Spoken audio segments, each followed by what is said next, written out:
All right, well, good morning, everybody. Welcome back to another session in Engineering 260. Happy Election Day. Today, November 3rd, 2020. An election that I'm sure no matter what happens today or in the coming weeks, we will all remember for a very long time. Hope everyone got out to rock the vote. I dropped off my ballot yesterday in San Pedro Valley Park in Pacifica right before I went running. I think I might have mentioned at the beginning of the semester, I started running, I don't know, sometime in June. I think it helped me well, I think I needed to do it for a variety of reasons, but it certainly helped me stay sane in all this shelter stuff going on. And I really enjoyed getting and running out on trails and stuff like that. So it's been nice. And I saw they had a ballot box there. Oh, perfect. I'll drop my vote off there. So, and I just signed up for whatever it is, track my ballot in whatever it is, San Mateo or whatever. I'm registered in San Mateo, but anyway, I think I'm going to be able to confirm that my ballot has been received and processed. So I recommend you do the same just to make sure. You can find it on, just look up your, how to track your ballot within your county. And you can get confirmation it was received and processed. So, okay, well, let's go ahead and get started. Last time we left off, we had finished up first order circuits. Those are circuits with one storage energy element, like one resistor, one inductor, one capacitor. And we have now, we're now moving into second order circuits. So let's go ahead and take a look at what goes on with that. And the notes are posted on Canvas, by the way, so you'll see those up there. There's the blank slides and the inked slides are there for you. Okay, so now, as I mentioned last week, as we're going through these sessions, this is really good content for just studying systems in general. A lot of mechanical systems, even thermodynamic systems. Behave, you can model their behavior. Then in fact, their behavior is described, if you look at the basic physics involved, by first and second order differential equations, sometimes larger order differential equations, but a lot of times those can often be broken down into series of second order systems, kind of connected in parallel or series, if you will. If you think about it that way, if you think about things in terms of kind of a circuits connection block diagram. So the work we do in this section is just so useful in preparing you for systems dynamics classes, whatever your major is. So, so I hope that this, whether you've taken differential equations or are taking it now, I think most of you indicated that you have or you are. Hopefully this gives you some extra practice and also seeing it in context. This is an electronics context or an electrical systems context, but a context nonetheless. All right, so so let's begin by defining what a second order system is. A second order system is any system that has two storage energy elements. Okay, so if it's a mechanical system and it's a mass bouncing up and down on a spring, a mass can store energy in its motion. A spring can store energy in its displacement, right? And so, so that's the response of that thing is it oscillates up and down. It might not oscillate up and down. It might just gradually come, if you depress the mass, it might just gradually come back to equilibrium position. But either way, or I should say a steady state position, but either way, the system dynamics that describe the motion of a mass bouncing up and down on a spring, because it has two storage energy elements in it, the mass and the spring, it's going to be described by a second order differential equation. And therefore, we could call it a second order system. Okay, the electrical analog of such a system would be a circuit that has, well, it'd be an RLC circuit as it turns out. But in general, any second order circuit is one with two storage energy elements or storage elements. That could be two capacitors, two inductors. It could be one capacitor, one inductor, as we'll look at examples of that. Okay, it involves solving a second order ordinary differential equation, or ODE. And because it's second order, as you'll see as we go through the derivation, we're going to need to find two initial conditions. Well, I should say, to be able to solve for the parameters in the solution to a second order differential equation, these are coefficients of sorts, growth and decay rates and other coefficients, as you'll see. You need two initial conditions, and we'll go through the examples of that. All right, so in terms of finding final values, you look at the steady state behavior. So after a very long time and everything comes to its equilibrium state or steady state, like the capacitors fill up with charge and therefore they become an open circuit. Inductors get, completely magnetized and become a short circuit, right? So we've seen that a bunch. We're going to use that a whole bunch in this section as well. And in finding initial values, we're leveraging that continuity of energy. That no jump condition is that the voltage across a capacitor cannot change quickly.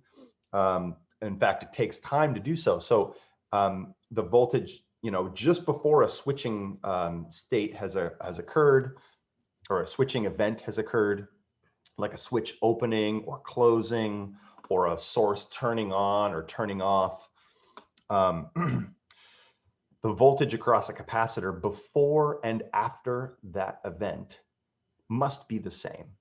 Okay, and so we can leverage that fact. It's really, really useful, and we'll see that as we go through.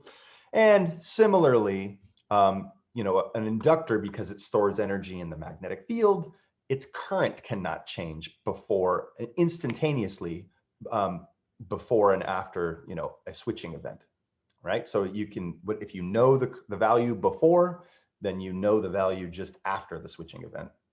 And so we'll leverage that in finding initial conditions. So before we jump in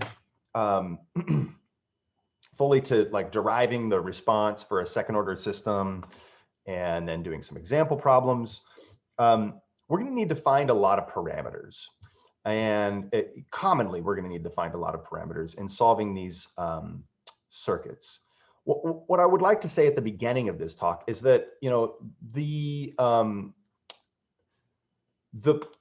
the circuit analysis in these problems usually isn't, once you break it down to each part that you're working on, usually isn't all that complicated. The circuits themselves are usually like sort of, I don't know, a series loop or a parallel circuit, or it's less involved than some of the other circuits we saw before. And so, however, the challenging part of these problems is really knowing the roadmap of what steps to follow and where to go, what you need to solve for and find. So I really want to focus on that as we go through. And to start us off there, let's just take a circuit before we even try to find out the second order response and things like that. Let's just go through the circuit and try to find some of the quantities that we're going to need to find in these kinds of circuits along the way. Namely, this circuit shows that we want to find the voltage at the voltage on the capacitor the values at infinity. So here hang on here. Okay, there we go. The values at infinity, the voltage across the capacitor at infinity, the current through the inductor at infinity, and the voltage across the resistor at infinity. These are steady state final values we're going to need to find. We're also going to want to find those same values, those same quantities right at t equals 0 plus. So this circuit here has a regular 20-volt source that's on all the time. It's on, this 20-volt source is on from t equals minus infinity all the way up to t equals plus infinity. it's on forever, for all time. This current source over here, this 3 amp current source, is a step current source, right? So it actually turns on at t equals 0. Okay, so that's a switching event in this circuit, and it's going to change the things in the circuit. So there's going to be some initial values at 0 plus. We want to find out what those are. There's going to be some final values at infinity, and then one of the other things we're going to need to find, as you'll see shortly, we're going to need this and a bunch of times. In fact, I think most of the time, we need to find the values of derivatives. The derivatives of VC of the derivative of the voltage at time t equals 0. So we're going to need to find dVc dt at t equals 0. We're going to need to find dIL dt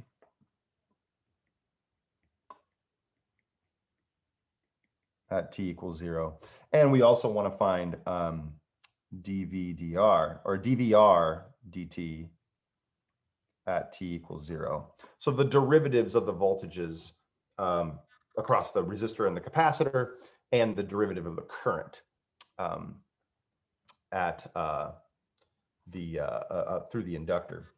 So so let's start with part A that asks for the steady state, which we'll just abbreviate as SS, values. And what that means is that we're finding the values at t equals infinity. So that's what we're gonna do. And remember that after a very long time, after the switching, after this 3 amp source turns on here, that's fine, it turns on. But after a very, very long time, the inductors behave like short circuits, and the capacitors behave like open circuits. So what we can do is then draw what this circuit looks like at t equals infinity. So let's draw in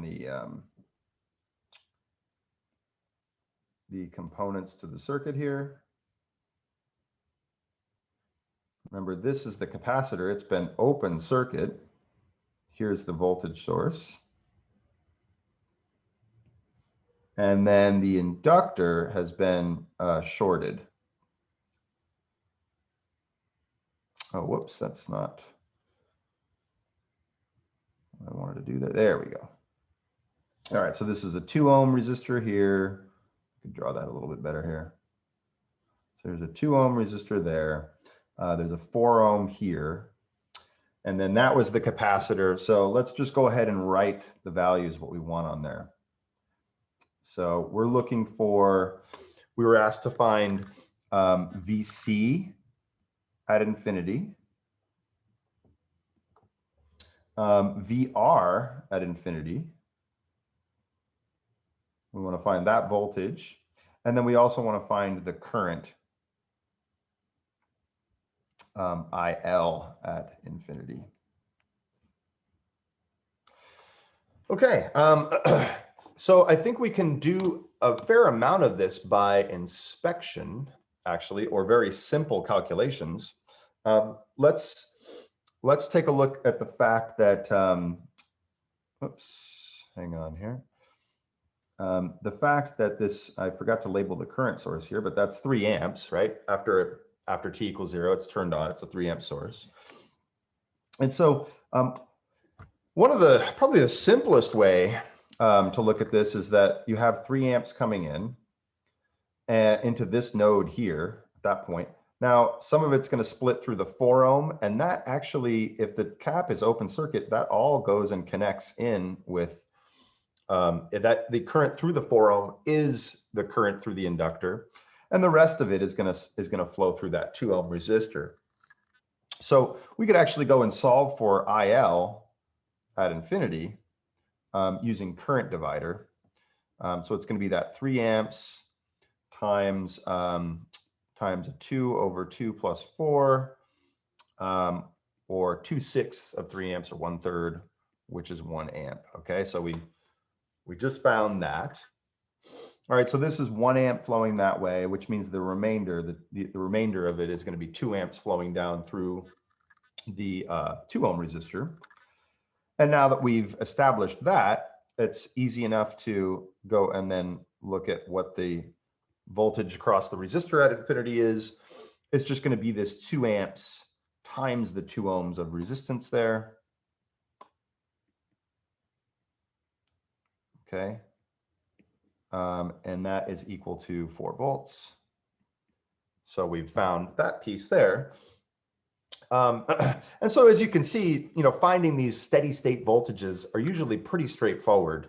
The circuit might look complicated at first, but then you realize that current splits somewhere. You can use a current divider, or maybe there's a voltage divider thing. And these are pretty small, modular, short calculations to make.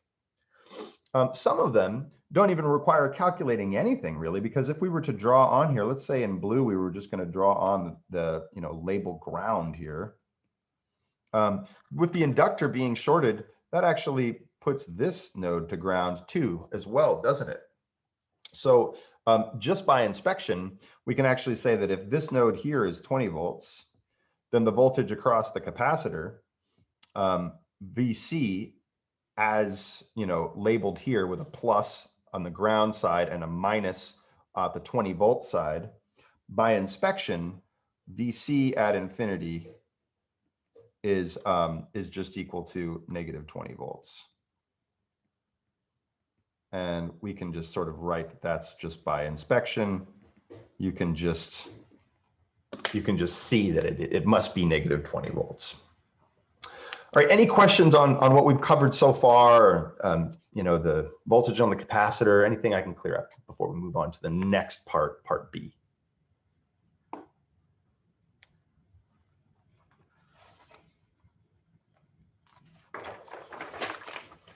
All right, so on part B then, we're going to look at the voltages, the capacitor and resistor voltages at t equals 0 plus, and the current through the inductor at t equals 0 plus.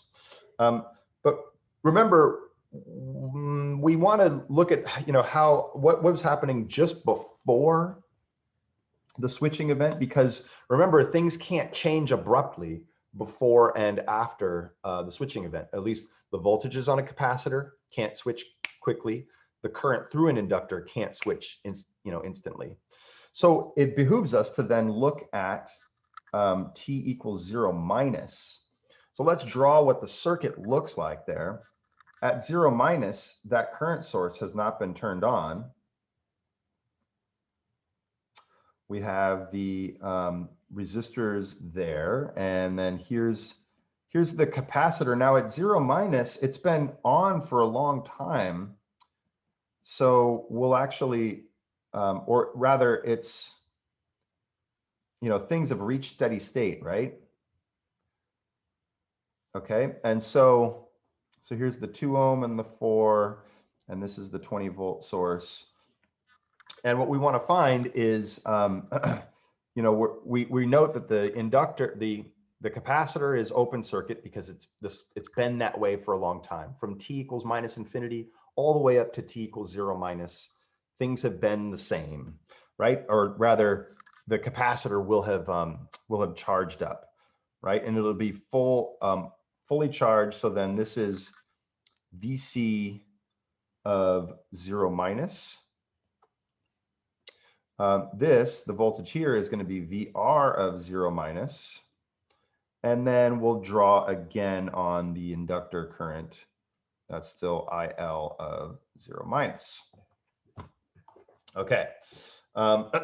So most of this, honestly, is by inspection. If you look at this circuit, take a look at what's going on here. If we were to, let's say we were going to draw a ground on this circuit and label a ground here,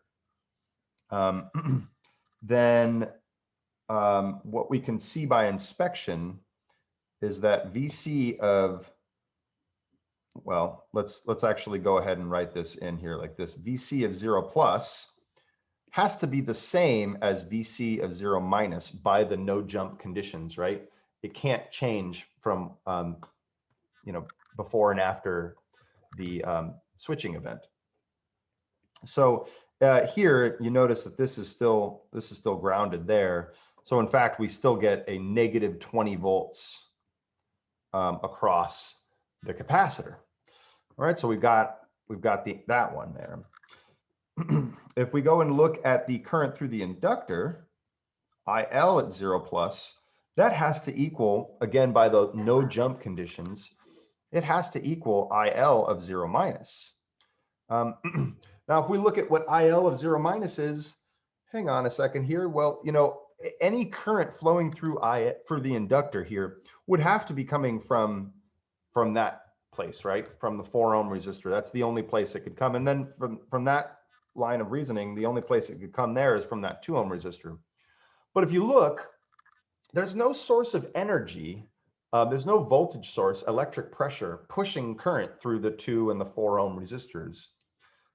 The only voltage source there is the 20 volt source right here. And that's kind of been disconnected from the rest of the circuit by way of the capacitor filling up and then, you know, going open circuit. So essentially there's no energy. This is 0, right? To drive any current through there. So the inductor, by inspection, the inductor current it must be 0 amps. I do want to emphasize that aspect, that by inspection aspect. Like you have to, there's nothing to calculate or solve here. You have to just look at the circuit and, you know, recognize what potential pathways there are. There's no voltage source. There's no source of energy that's connected to drive current through those 2 and 4 ohm resistors. All right, now how about VR at 0 plus? VR at 0 plus. Well, that equals VR at 0 minus, right? No, actually it doesn't. It doesn't equal VR at 0 minus. What we could say is not necessarily. It could be, but it probably is. It doesn't have to be, and likely if there are other things that are switching and changing abruptly, like the voltage across an inductor. Okay, the voltage across an inductor that can change, you know, lickety split, super quick. The current through a capacitor that can change, you know, on a dime. That can happen really quickly. So when those things happen really quickly, if there are resistors connected to the circuit around it, then those voltages across the resistor and currents through them can change quickly. The resistor, remember, it doesn't store energy in any way. So that's why its values can change abruptly. All right. So since we don't know, we can't pin it to, I mean, VR of 0 minus, right? Let's just show right here, VR of 0 minus is equal to 0 volts. There's no current flowing through that resistor, that 2 ohm resistor, and therefore there's no voltage drop across it. But we can't use that to say that's certainly what VR of 0 plus is, because the voltage across the resistor can change really quickly. In fact, instantaneously. So what we need to do then is, let's look at T equals 0 plus. All right, that's what we need to do to analyze what the voltage on the resistor is. All right, so if we then go and look, now let's look at T equals 0 plus. We have the inductor shown in there and the capacitor and all that. We know that we've got 3 amps coming in here. Now let's think about what happens here, right? Because let's draw on the circuit what's going on here. The inductor current, right? Let's draw this on here for a second. The inductor current, what is this? The inductor current is what is it? What am I trying to go with here? What am I trying to say? The inductor current must be whatever it is at 0 plus. Remember, we said that must be whatever it was at 0 minus, right? And we've said that that's already 0 amps. there's no current flowing through this. So this current here is 0 amps. Okay. Now, if we then go and look at the fact that that inductor has shorted this, and the voltage across the capacitor, remember this is equal to VC of 0 plus, by definition must be equal to minus 20 volts, which means that if you have from ground here, if you had if you get a plus 20 volts and then you get a minus 20 volts going across the capacitor, then this must be 0 volts, right? Okay. So then what is going on with the rest of this circuit here? So either there's no current flowing through this 4 ohm resistor. Let's see if that's even possible. Is that even possible? Let's think about that. Is there no current flowing through this 4 ohm resistor? Well, that would indicate then that all of the current, right? If the, keep in mind, the inductor is a short circuit, right? However, it's not allowing any more current to flow through right at t equals 0 plus. So it's preventing any current from flowing this direction. Does that then mean that there's no current flowing through the 4 ohm resistor? Can we be sure of that? Well, let's think about what that would mean. Let's follow through. I would like you to take a journey with me and follow through the thought process of, is that possible? So let's just for a second consider, is it possible that then there's no current flowing through the 4 ohm resistor? It's worth exploring, right?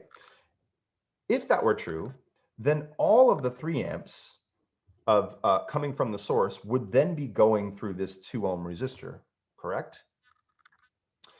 Which would then mean that the voltage at this point would have to be 3 amps times 2 ohms, would have to be 6 volts, right?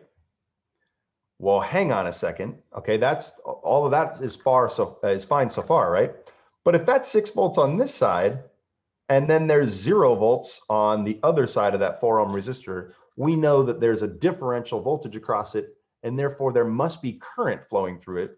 And that would suggest there's, I don't know, 6 volts divided by 4 ohms. I think that's 1.5 amps, right?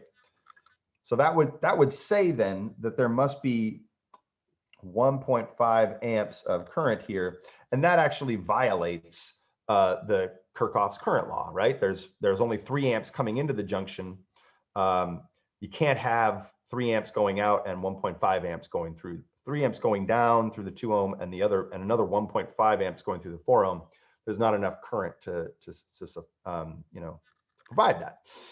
So what we then see is, just by looking at the fact that any current, no matter how much current this is, we know that it's going to give some non-zero voltage there, right? We know that this is going to be bigger than 0 volts, the voltage across the resistor, which means that there will be some current flowing through this 4 ohm resistor, right? Okay, well, hang on a second. Then how much is it? And where is it flowing? Okay, what we can do is then look at the current through the 4 ohm, let's say. So the current through the 4 ohm, we can actually use current divider again. It's going to be 3 amps times that 2 over 2 plus 4. Well, we actually did that, and we looked at that during steady state at t equals infinity, and that gives 1 amp of current. So we actually know then that there's 1 amp of current flowing through the 4 ohm resistor, right? And the remaining must be 2 amps flowing through here. Where is that current from the 4 ohm resistor going? You know where it's going? It's actually going down through the capacitor. Notice that. I through the 4 amp also equals IC at 0 plus. Notice that, you know, IC at 0 minus, if you were to look at the current through the capacitor at 0 minus, that's 0 because the capacitor is an open circuit. It's fully charged. As soon as the switching event occurs and the capacitor now has a, you know, there's a new kind of it's connected to a new variety of circuit, and it's going to change state from wherever it was. At that moment, charge is either going to be putting more charge is going to be coming onto the plates, or charge is going to be pulling off the plates. Either way, it's not an open circuit anymore. It can now accept charge onto its plates or remove charge from the plates, and therefore current can flow to it and flow through it. And so notice that that this is not equal to IC of 0 minus, right, which was 0 before. So interesting thing to point out, just for us to look at the fact that yes, the no jump condition says the voltage on a capacitor can't change, but in fact the current can and often does change on a switching event with a capacitor. Okay, so then in that case, then the voltage across the resistor VR of 0 plus, we've then already found out is it's equal to the 2 amps of current flowing through it times the 2 ohms of resistance, which is equal to 4 volts. All right, any questions I can clarify on the analysis here?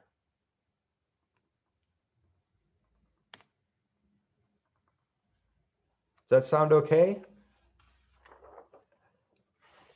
There's not a lot of complicated circuit equations here, but certainly there's some conceptual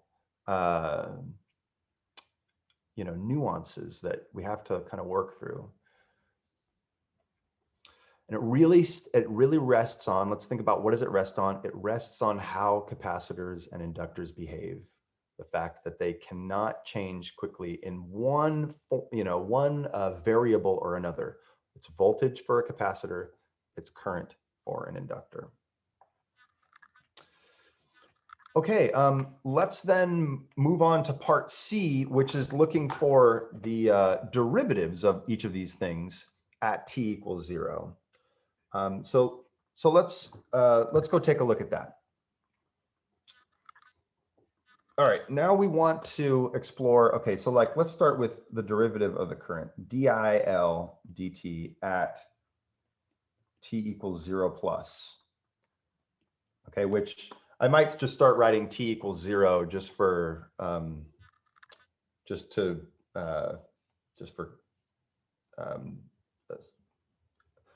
shorter-hand notation. All right, so here's one of the things we can do. How do you find the derivative of the current through an inductor at time t equals 0? Well, one of the things is that you can leverage, in fact, the way to do it is that you can leverage that the voltage across an inductor is always equal to L times di dt. So if we were to rearrange that formula and solve for di dt at t equals 0, and essentially to solve for that, we would need to divide both sides of that equation by L. So we'd have VL at a specific time, VL at 0, and I'll just write here, I'll write 0 plus, we'll write 0 plus here just to keep all of the syntax straight, is over L. So if you know the voltage at time t equals 0 plus of an inductor, and you divide by the inductance, that'll tell you what the derivative of the current through the inductor at t equals 0 plus is. Okay, so we're going to use that fact. And what is it then? So, so keep in mind VL at 0 plus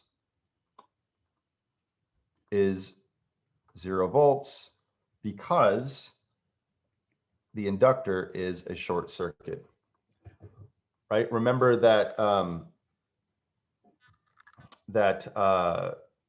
it's so there's a couple of ways to look at this. Okay, one is that the inductor is a short circuit. So this guy here is shorted through at time t equals 0 plus, right? And its current, whatever its value was, cannot change instantly. That, however, does not mean that the voltage across the inductor can't change instantly. However, the voltage across the capacitor, VC at 0 plus, remember that's still equal to this minus 20 volts. So the capacitor is really kind of pinning or holding this top node at 0 volts at t equals 0 plus.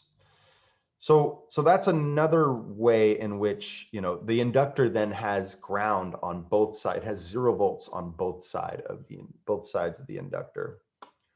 So we could also say that C pins the top node to 0 volts.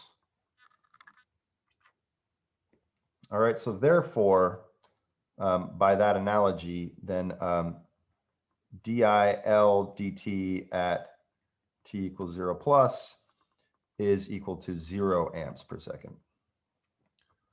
All right, so we found that one, the derivative of the current at time t equals 0. Let's do the derivative of the voltage across the capacitor at t equals 0. Well, we can use a similar technique, right? We know that at any time, the current through the capacitor is equal to the derivative of the voltage across it.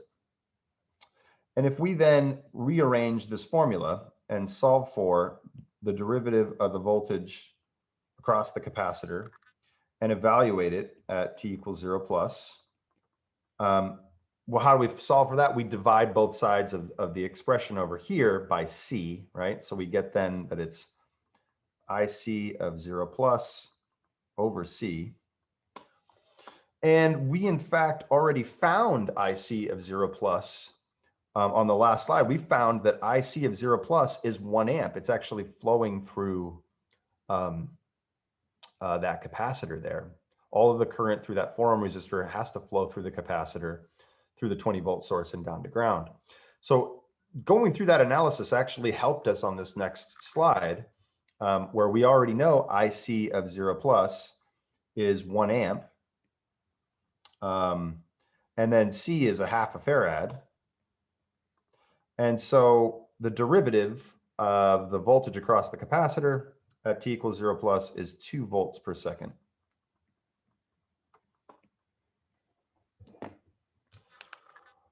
Okay, so let's then do the derivative of the voltage. Oops. Hang on here. The derivative of the voltage across the resistor at t equals 0 plus. Now, we don't have some kind of rule like we do for inductors and resistors. Like we don't have something like this, like the voltage across the resistor is equal to the resistance times the derivative of the current through it. That's not how resistors work. Remember, resistors don't behave that way. They actually behave. Come on, my pen has frozen here. I can't erase. Why can't I erase? Hang on a second, guys. This is okay. Hold on. Oh boy. Okay. Oh, PowerPoint. PowerPoint drives me nuts sometimes. Okay, so carrying on, the derivative, looking for the derivative across the voltage or across the resistor, derivative of the voltage across the resistor at t equals 0 plus. Remember that the voltage on a resistor has an ohmic relationship like this, right? It's V equals IR. So we don't have a derivative operator in there, dV, you know, for the derivative of the voltage. So what we'll do instead is then note that at any time t, so if we were to just write in a note here that at any time t, by nodal analysis, we can actually write a node equation for the voltage across the resistor. Let's just show that this is, let's say that this right here is VC. Let's call that voltage right there VC. So we can write that's VC plus 20 minus, if we call this node here, we call this VR, right? Minus VR divided by 4 ohms plus the current going through the 2 ohm path. Doing far minus near, we have 0 minus VR over 2 plus we have 3 amps coming in from the current source, right? So we get 3 amps is all equal to 0. So if we start with this expression, we can then actually take the derivative of this and find out what VR is, because see how we have a VR term showing up in here? Okay, so let's work that equation a little bit. We've got VC plus 20 minus VR all over 4 ohms, sorry, minus VR over 2 plus 3 amps is all equal to 0. And if we just simplify this a little bit and get rid of the terms in the denominator, let's multiply by 4. So we end up getting a VC plus 20 minus VR minus that would be a 3 VR. Oh, sorry. So this would be minus a 2 VR, right? Plus 12 is equal to 0. Now, if we just combine these VR terms, a 2 VR and a minus VR and a minus 2 VR, then what we're going to get is a minus 3 VR. We'll just write this a little bit more clearly. Plus 12 is equal to 0. And if we now take the derivative of that whole thing, we take the derivative of this whole expression because we want to find the derivative of VR with respect to time. So the first, taking the derivative of the first term gets us a dVc dt term, plus the derivative of 20 is, it's a constant, so that's 0. So then we get a minus 3 times the derivative of this term is dVr dt. That's the thing we're looking for, right? Is all equal to 0 because the derivative of this constant 12 is also 0, right? So if you then rearrange this and solve for dVr at t equals 0 plus is equal to 1/3 of dVc dt at t equals 0 plus, which we already found. So that's 1/3, and the derivative of the voltage across the capacitor at t equals 0 plus is 2 volts per second. We found that on the last slide. So we'll put that in here. This is 2 volts per second, which makes it 2/3 of a volt per second. And now we've solved for all the quantities. Okay, so we spent some extra time going through this because I really wanted to focus on, how the capacitor and the inductor were behaving. Really, we had to be diligent about, keeping track of their behavior so that we knew what they were doing and where currents were flowing and where voltages were developing.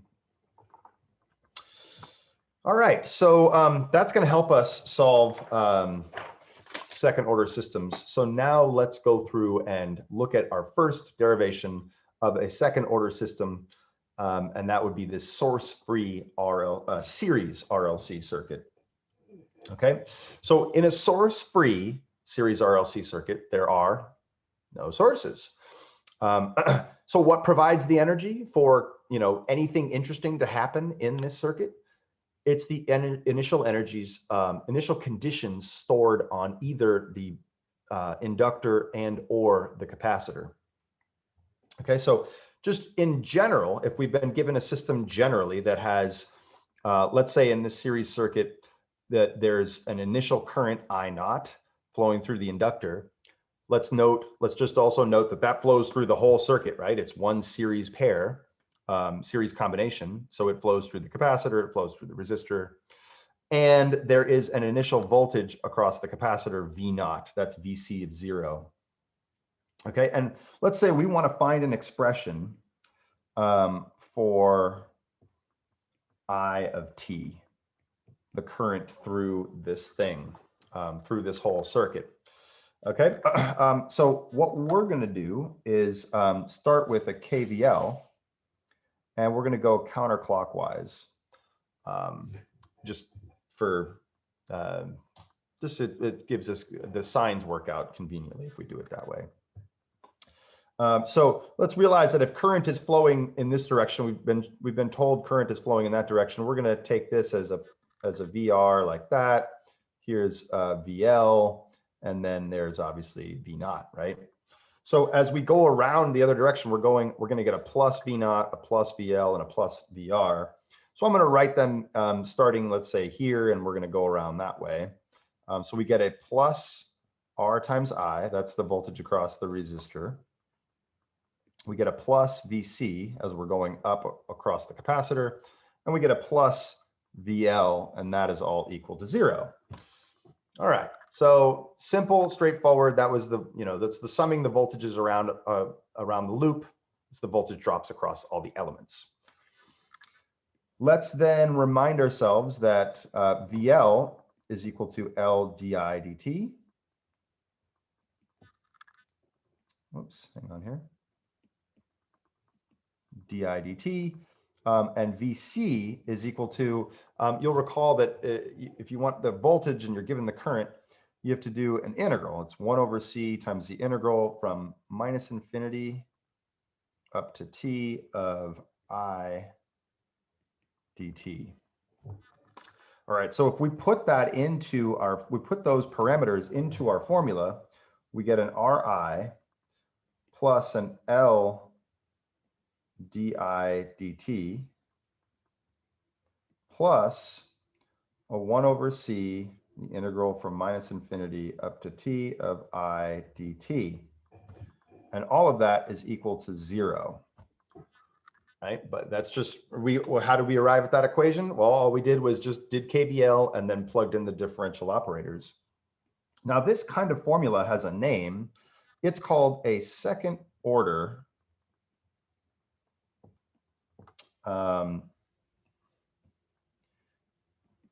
integral differential equation. Ugh, an integral differential equation. That is not a great form of an equation to have to work through. It has an integral operator in it and a differential operator in it, and therefore, and it's second order because there's 2 degrees of magnitude between the di dt, I of t, and the integral of I of t, right? That's what makes it second order. So why work with it in that form? It'll still be a second order formula if we just take the derivative, excuse me, of the whole thing. So if we take, excuse me, the derivative of the whole thing, remember the derivative of an integral is that function back itself. So here we'll get an R. So when we take the derivative of this integral term here, that's going to just turn into the current I.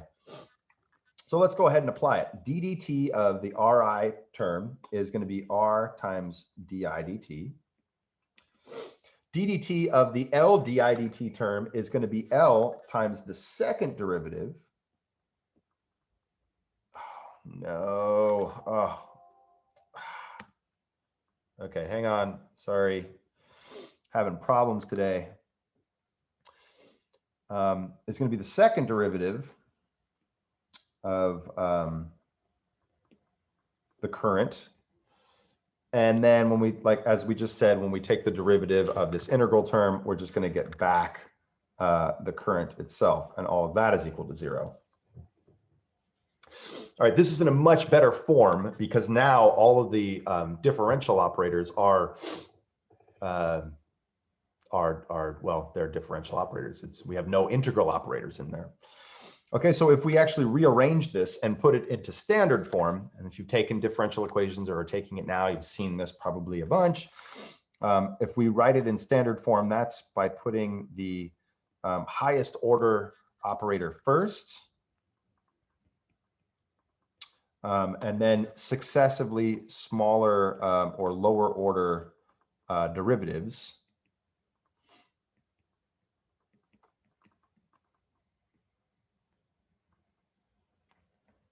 Okay, and this is now a second order ordinary differential equation.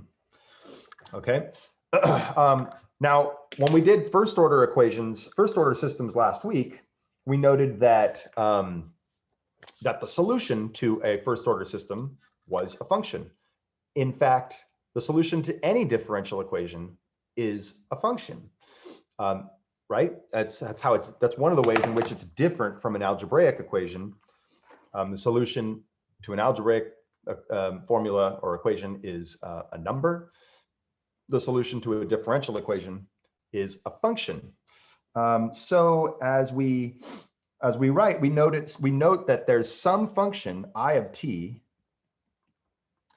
that is the solution to this formula, to this second order differential equation. There's some function I that if you divide it by c, you add its derivative and scale that by r, and you add its second derivative and scale that by l. At all times, whatever the function is, at all time t, the sum of all those things is equal to 0. Why is that true? Because it was all based on KVL, and it's still that's the fundamental principles still hold. So there's some function I of t that satisfies this differential equation to hold true to KVL, to the Kirchhoff's voltage law. And so what we're going to do is, what kind of function is it? Well, remember that exponential functions, the derivatives of them are other exponential functions. And so we're going to try that. We're going to try I of t is equal to ae to the st, where s is the either growth or decay parameter. And actually, we'll see some other meanings of that as we go through. So let's see what this gives us here. So if that's true, if I of t is ae to the st, then di dt is equal to sa e to the st, and the second derivative would then be s squared ae to the st. That's interesting. You can see that each time we take the derivative of this, it looks like we're multiplying by a factor of s as we go through. And if you've already seen a little bit about Laplace transforms and things like that, that's in fact where that comes from, and that's s is the Laplace variable, as we'll go through and talk about a little bit more. And in the Laplace domain, it's really easy to take the derivative, which is, if you evaluate it at j omega, you're in the frequency domain. Take the derivative of something that's simple. You just multiply it by a value s. And so something that in time, by taking the derivative of it, is could be a complicated thing. In the frequency domain, as we're going to see shortly, when you evaluate s at j omega, we're going to be looking at things in the frequency domain, and a multiplication by s in the frequency domain is equivalent to taking the derivative, the time derivative of a signal in the time domain. All right, more on that shortly. So if we then put in the function, let's just rewrite it first so we can see where all the terms are going.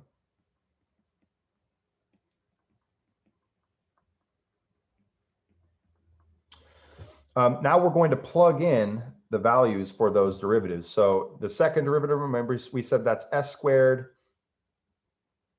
ae to the st. The first derivative is s ae to the st. And then the original function is just, we'll have 1 over c times ae to the st. All of that is equal to 0. Okay. You'll notice that we have some common terms in here. In fact, a common term, ae to the st, is in each one of those terms in the expression. So actually, if we pull that out, and then we get an L times s squared plus r times s plus a 1 over c, that whole quantity times ae to the st is equal to 0. All we've done is factored out ae to the st of the formula above. And if this expression is to be true, that is, if this is all to equal 0, which let's remind ourselves why it must be equal to 0. From the basic physics, we just did this. That equals 0. That just comes from Kirchhoff's voltage law, right? So the voltages summed around the loop must be equal to 0. If I of t is equal to this ae to the st exponential function, then all of this must still equal to 0. And one of the things we note is that this thing here, this must equal 0 for this to be true. So we end up with a formula that looks like this, which says L times s squared plus rs plus 1 over c must equal 0. And this is for a series RLC circuit. This is what we call the characteristic equation. And this characteristic equation, this specific one, we derived for the source-free series RLC circuit. It's called the characteristic equation because it characterizes the system. As we're going to see shortly, the relative values of the inductance, the capacitance, and the resistance actually end up determining a lot about how, in fact, they completely characterize how the system is going to respond. You'll notice that in terms of the variable s, this variable s we've put in here, this is a quadratic formula. L times s squared plus r times s plus some constant, 1 over c, is all equal to 0. And if we wanted to find the values, this is an algebraic equation, right? It's an algebraic equation. So we want to know what values of s make this true. And so we can solve for S1 and S2 using the quadratic formula. Which, gosh, if there's any formula you probably have burned into your brain by this point in your engineering career, it's the quadratic formula.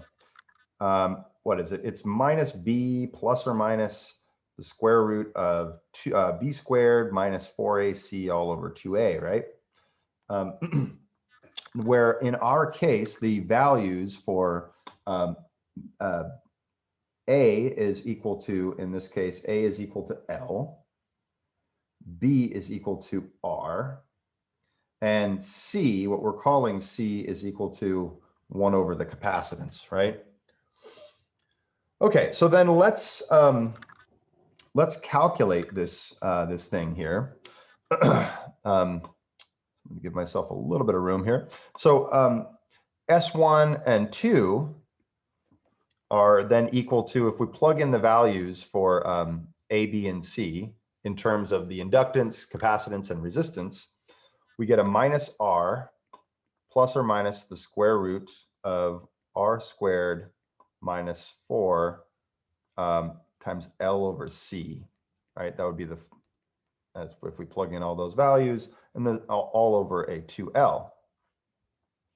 So if we pull out the 2L and show this as we've got kind of a minus R over 2L plus or minus the square root, and now I'm going to wrap that 2L into under the radical here. So we get an R over 2L squared minus a 1 over LC. Okay, so if you need to, convince yourself of the algebra of that, if you have the root 4L over C and you pull in a 2L into there, you're going to get a 1 over LC there, right? The square root of 2 is 4, sorry, that's not correct. The square root of 2 is 1.414. But if you pull that into there, then you have to have the square root of 4, right? Square root of 4 is 2, is what I meant to say. Okay, so what we're going to do now then is instead of carrying around all these parameters, this is kind of a clunky parameter, R over 2L. Let's give that thing a name. Let's call it alpha. And so we'll let alpha equal R over 2L. Notice that there's an alpha in here as well, right? That's alpha, R over 2L there, right? And we're going to let a value we're going to create called beta squared. We're going to let that equal to 1 over LC. Because when we write it this way, then we can see that S1 and 2 are equal to negative alpha plus or minus, whoops, hang on here, plus or minus the square root of alpha squared minus beta squared. Okay. Now there's a reason we give those names here. Beta is equal to omega naught. Now we're going to get into this in terms of frequency here very shortly, and that's equal to the if beta squared is 1 over LC, then beta is the square root of 1 over LC. And it's important that we introduce that parameter because this is what's called the undamped, okay, emphasis on the un, as in there's no damping in the system at all. As we'll see shortly, what damping relates to is how much energy loss there is in the system. Energy loss, like lost out of the system, and what things dissipate energy away from the system? There are resistors. So if there's no resistance in here, as we'll see shortly, you get an undamped response, which means the system will oscillate at a certain frequency. And we call that the undamped frequency or the natural frequency. Okay, it's the frequency at which something would oscillate if you gave it a little tap of energy and it oscillated forever. If you'd like to think of a mechanical analogy of that, imagine a spring, a mass on a spring, and then you tap the mass really quickly, and then it starts to oscillate up and down, right?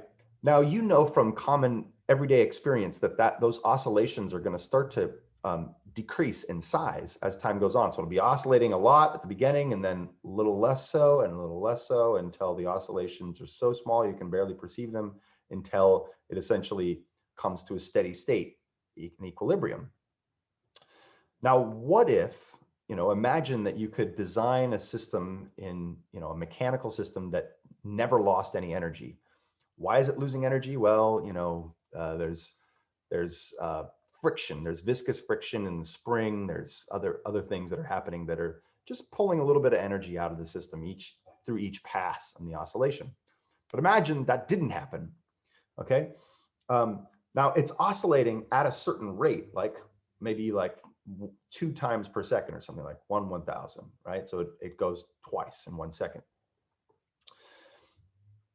The rate at which it's doing that, the frequency, how many cycles per, well, in this case it would be radians per second for omega, but how many times it traverses through its circular path of oscillation is the undamped frequency. That is, if there were no damping in the system, that's the frequency that it would oscillate at.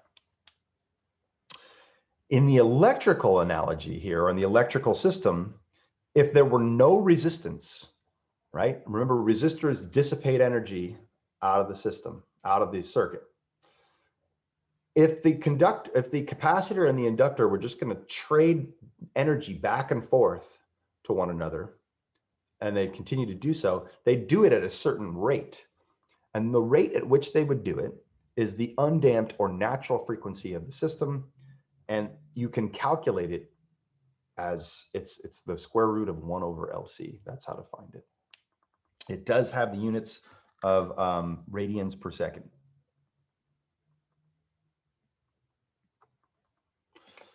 And we'll see what the significance of that is as we move on. All right, so then let's start to look at a couple of different cases, okay? So we've just arrived at essentially a characteristic equation, and solving for the roots of this characteristic equation, S1 and 2, we actually find out a lot about the system. The roots of this characteristic equation, that is the values of S that make this true, that make it equal to 0, which again, remember, that's obeying Kirchhoff's voltage law. The roots of that tell you how the system is going to behave. And for different kinds of roots, there are different kinds of behavior. So S1 and 2, right? If we just write the formula down here, S1 and 2 is equal to negative alpha plus or minus the square root of alpha squared minus beta squared. Okay, so what we can say here, let's just point out that S1 and 2, or that the system has different behavior or response type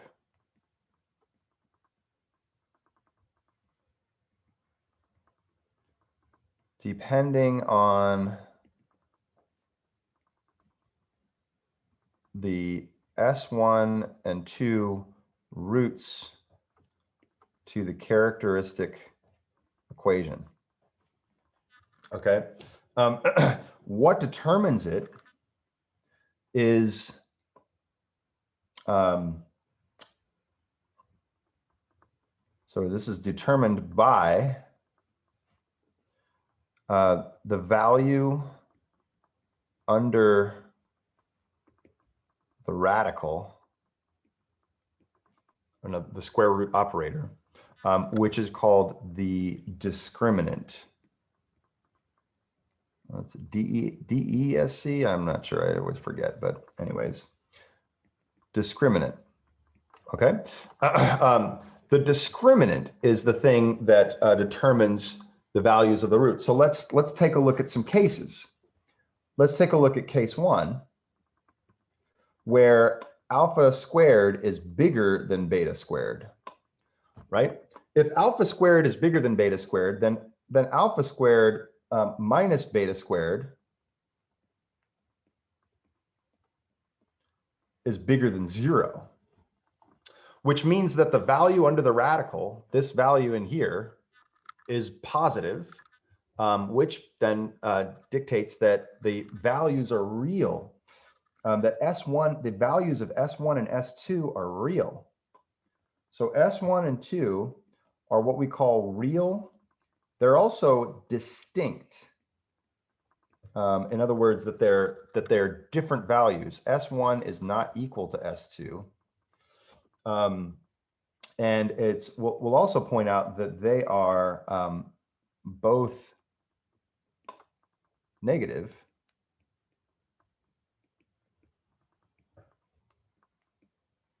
And so this is going to give us an overdamped response.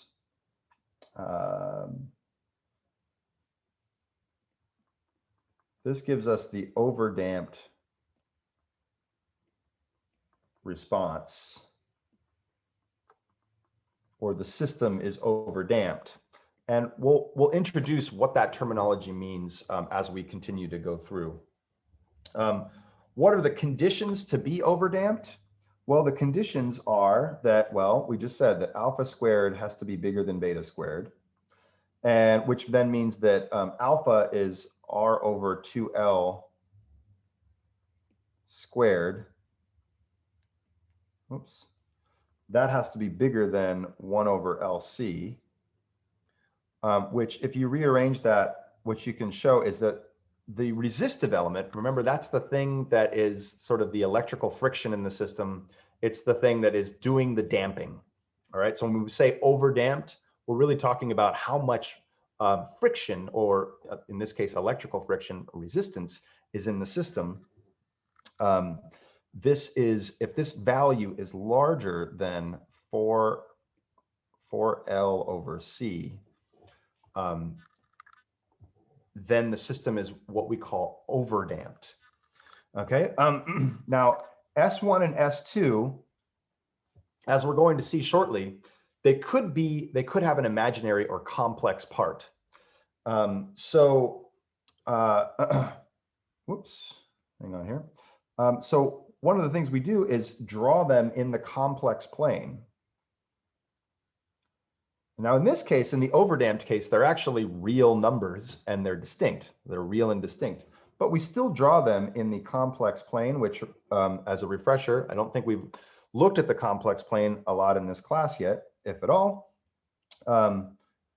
Remember that it is a plot of the imaginary axis versus the real axis of any number or a vector, a phasor, as we're going to see. By the way, the complex plane is going to stick with us through the rest of our circuit analysis as we start to move into AC. It's a super useful space, a plane to look at the behavior of things, look at the behavior of things in the frequency domain.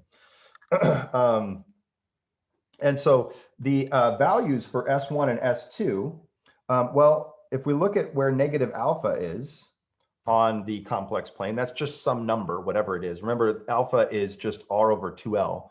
So if you find out what that quantity is, and then you look at negative that's where that is on the complex plane.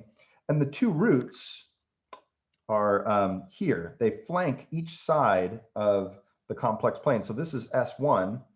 That's on one side, or they flank each side of negative alpha. Sorry, is what I meant to say. They are equal to, that's negative alpha minus the square root of alpha squared minus beta squared, right?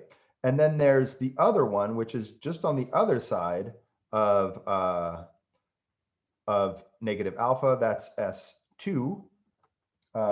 That's equal to negative alpha. I'm sorry, actually, this would probably be S1 and this is S2. Negative alpha plus the square root of alpha squared minus beta squared. Okay, right? So two values, S1 and S2, both real. There's no imaginary numbers here, and they sit on either side of negative alpha in the complex plane. If you were to look at the response then of what this looks like, the time response. So now we're looking at a graph of I versus T, and we wanted to see what the overdamped response looks like. Well, you know what? I realized that I actually didn't give you the formula for what I of T is, but I will show you right now. I of T for overdamped is equal to A1 e to the S1 T, okay? S1 is one of the roots of the characteristic equation, plus A2 e to the S2 T. S2 is the other root of the characteristic equation.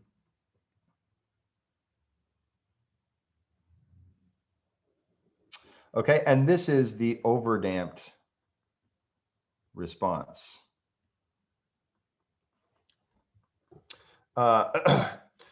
The values A1 and A2, those coefficients, they can be found by looking at the initial conditions of the system, which we'll go to and look at examples on Thursday.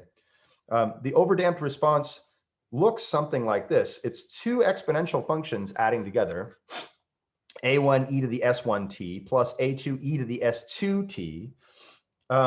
Typically, that's one sort of exponential growth function and another exponential decay function. And so it'll look something like this. Actually, it's a little bit more lopsided than that. It's maybe a little bit more like this. Okay, and that's what an overdamped response looks like. Now, if you're wondering, like, okay, what is overdamped? Is that more damped than something else? Yes, it is, and it often is. We refer to it as more damped than something that we call, which we'll solve for later, which we call critically damped, and that basically reaches its peak faster. In fact, it reaches the peak the fastest without overshooting and oscillating.